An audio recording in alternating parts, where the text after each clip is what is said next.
Hello there, welcome back. I'm Richard Warner, this is Erica Arvold, and we have a practical question to ask Erica today, Yes. which is how do I transition into a larger market? And once there, perhaps, how do I get the attention of larger agencies? What are the most effective ways of doing that? Well, I think that, and I've done this twice, if not three times in my career, transitioning into a larger market means 3 steps forward and yet 1 or 2 steps backwards. Agreed. So when I had finished casting a feature film in Chicago and moved to Los Angeles, I went from being a casting director to a casting assistant again. And I moved up very quickly in Los Angeles, but I needed to start over in a lot of in the world and prove myself. And when I moved to Virginia from Los Angeles, while I had cast numerous projects and had a very luxurious career, I began by volunteering as a PA on a 48-hour film and had so much fun dirtying people up with dirt and whatnot, because it was a period piece, which I hadn't done a lot of in Los Angeles, and in Virginia they're quite prevalent. So through that volunteering, through starting over completely, I started meeting people, and then, we shared our common experiences, and it was a very organic way to humbly introduce oneself to a new community. And then I quickly started meeting people and working in my more familiar territory, if you will.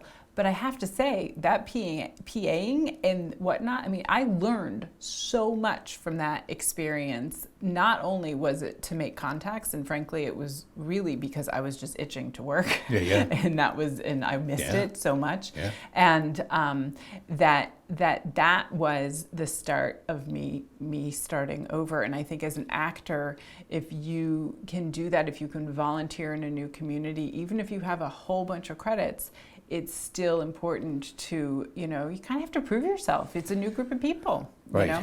Clearly so. Yeah, it's interesting for me is that part of this question is, when should I move to a market? Mm-hmm. And that's a real big thing for an actor.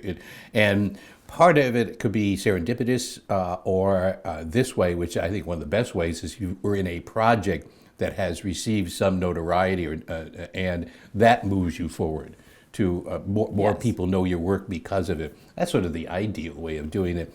I know It is, and it might secure certain auditions. Right. And it might secure, but those aren't, what percentage of the days that you're awake or the time that you're awake are those auditions going there? I think there's also, from an actor's point of view, especially, and I'd love to hear what you think about this, is like getting involved in a class, getting involved, just Absolutely. Becoming a member of the community is right. a huge part of it. Yeah.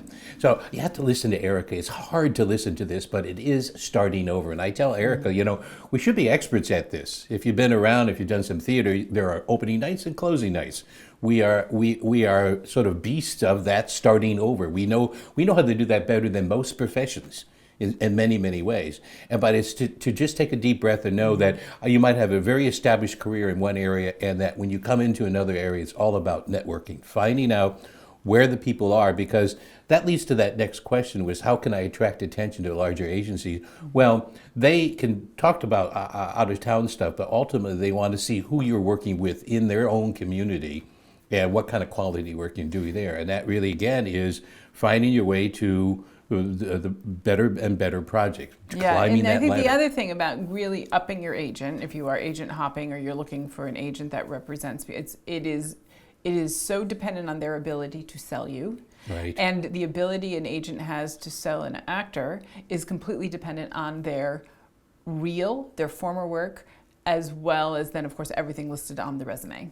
And proper training. That's the other thing. If Yes. you don't have an amazing reel with something really well known in the film and television world on your resume, at least knowing that. That's why they talk about Juilliard or Goodman School of Drama or whatnot, because those are proper training credits that one has, and you can rely and you can use that as a sales tool. So it's providing that agent that perhaps has more influence than your former agent or is a higher level on the playing field, you've got to give them ammunition, if you will, to be able to make money off of you. That's really the bottom line. Right. And that brings up a great point, Erica, which is the move should not just be for business purposes to get a better agent.